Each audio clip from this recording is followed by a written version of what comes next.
Saudi আরব নামটি শুনলেই আর চোখের সামনে ভেসে ওঠে বিলাসিতা, নিয়ম সিটি নামক ভবিষ্যতের শহর, কিংবা ক্রিশ্চিয়ানো রোনালদোর মতো তারকাদের ফুটবল মাঠ দাপিয়ে বেড়ানোর দৃশ্য। যুবরাজ মোহাম্মদ বিন সালমানের ভিশন 2030-এর হাত ধরে দেশটি এখন পশ্চিমাদের মতো এক উদার ও আধুনিক সংস্কৃতির দিকে এগোচ্ছে। কিন্তু এই উজ্জ্বল আলোর ঠিক পেছনেই জমাট বেঁধে আছে এক ঘন অন্ধকার। 2024 এবং 2025 সালকে মানবাধিকার সংস্থাগুলো সৌদি আরবের ইতিহাসে রক্তের যুগ বা ব্লাড এরা হিসেবে বর্ণনা করছে। 2024 সালে দেশটিতে রেকর্ড 345 জনের মৃত্যুদণ্ড কার্যকর করা হয়েছে, যা গত 30 বছরের মধ্যে সর্বোচ্চ। আর 2025 সালের প্রথম 10 মাসেই এই সংখ্যা 300 ছাড়িয়ে গেছে। আজ আমরা আলোচনা করব কেন সৌদি আরব একদিকে উদার নীতিবাদের কথা বলছে আর অন্যদিকে ইতিহাসের সবচেয়ে কঠোর বিচারিক নীতি অনুসরণ করছে।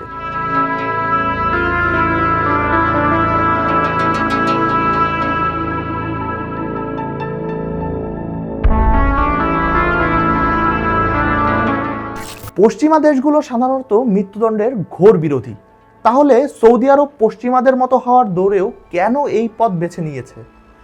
বিশেষজ্ঞরা একে বলছে কর্তৃত্ববাদী আধুনিকায়ন বা অথরিটারিয়ান মডার্নাইজেশন।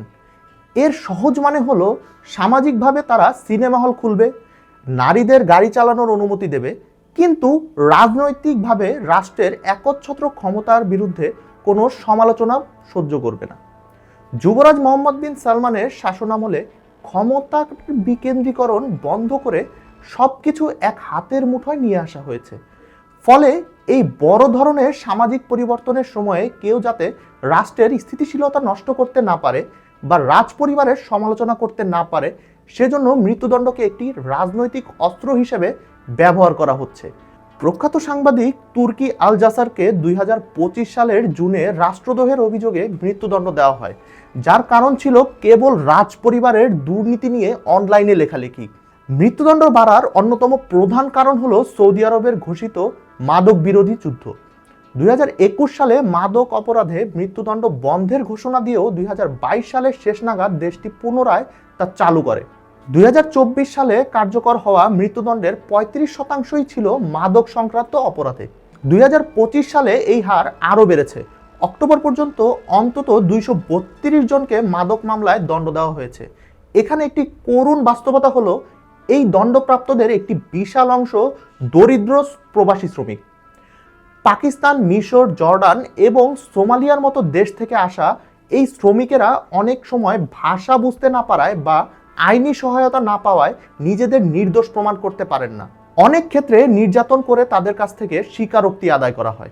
সৌদি আরব আন্তর্জাতিক শিশু অধিকার সনদে সই করা সত্ত্বেও 2025 সালে তারা এমন 2 জন তরুণকে মৃত্যুদণ্ড দিয়েছে যারা অপরাধের সময় অপ্রাপ্তবয়স্ক ছিলেন। জালাল আল-লাব্বাদ এবং আবদুল্লাহ আল দেরাজি এই 2 যুবককে সন্ত্রাসবাদের অভিযোগে হত্যা করা হয়েছে, যদিও তাদের আসল অপরাধ ছিল কিশোর বয়সে সরকারের বিরুদ্ধে বিক্ষোভে অংশ নেওয়া। জাতিসংঘের বিশেষজ্ঞরা বলেছেন, নাবালক থাকাকালীন অপরাধের জন্য মৃত্যুদণ্ড দেওয়া আন্তর্জাতিক আইনে স্পষ্ট লঙ্ঘন। এছাড়া সৌদি আরবের মোট জনসংখ্যার মাত্র 10 থেকে 12% শিয়া সম্প্রদায়ের। সন্ত্রাসবাদ বিরোধী অভিযানে মৃত্যুদণ্ড প্রাপ্তদের 42%ই এই সম্প্রদায়ের সদস্য। এটি ইঙ্গিত দেয় যে জাতীয় নিরাপত্তার আড়ালে ভিন্ন মতাদর্শের মানুষদের পদ্ধতিগতভাবে দমন করা হচ্ছে। এখন প্রশ্ন জাগে, পশ্চিমা দেশগুলো কেন এই নিয়ে কোনো কঠোর পদক্ষেপ নিচ্ছে না? উত্তরটা হলো ভূ রাজনীতি ও অর্থনৈতিক স্বার্থ। 2025 সালে ডোনাল্ড ট্রাম্প পুনরায় ক্ষমতায় আসার পর সৌদি আরবের সাথে যুক্তরাষ্ট্রের সম্পর্ক আরো বেশি লেনদেন ভিত্তিক হয়ে উঠেছে। ট্রাম্প মোহাম্মদ বিন সালমানকে মানবাধিকারের ক্ষেত্রে অবিশ্বাস্য ব্যক্তি হিসেবে বর্ণনা করেছে এবং সৌদি আরবকে মেজর নন ন্যাটো অ্যালাই মর্যাদা দিয়েছে। পশ্চিমা দেশগুলোর জন্য সৌদি আরবের তেল সম্পদ, বিশাল অস্ত্র চুক্তি এবং ইরানের প্রভাব মোকাবেলা করাটা মানবাধিকারের চেয়ে বেশি গুরুত্বপূর্ণ হয়ে দাঁড়িয়েছে। ফলে সৌদি কর্তৃপক্ষ জানে যে তারা যদি নিজের দেশের কঠোর শাসন বজায় রাখেও বৈশ্বিক বড় শক্তিগুলো তাদের ত্যাগ করবে না। পরিশেষে বলা যায়, সৌদি আরবের আধুনিকায়ন মূলত একটি দ্বিমুখী প্রক্রিয়া। তারা অর্থনীতি ও বিনোদন জগৎকে উন্মুক্ত করেছে ঠিকই, কিন্তু সাধারণ মানুষের মৌলিক অধিকার এবং জীবনের নিরাপত্তার ক্ষেত্রে তারা আজও মধ্যযুগীয় কঠোরতাকেই কার্যকর হাতিয়ার মনে করছেন? ভিশন 2030 কি কেবল একটি বাহ্যিক জাঁকজমক হয়ে থাকবে, নাকি সত্যি সেখানে মানুষের জীবনের মূল্য বাড়বে? সেটা সময়ই বলে দেবে। আপনাদের কি মনে হয়, বড় ধরনের উন্নয়নের জন্য কি এমন কঠোর শাসন সত্যি জরুরি? কমেন্টে আপনাদের মতামত জানান। আজকের মতো বিদায় নিচ্ছি। ধন্যবাদ।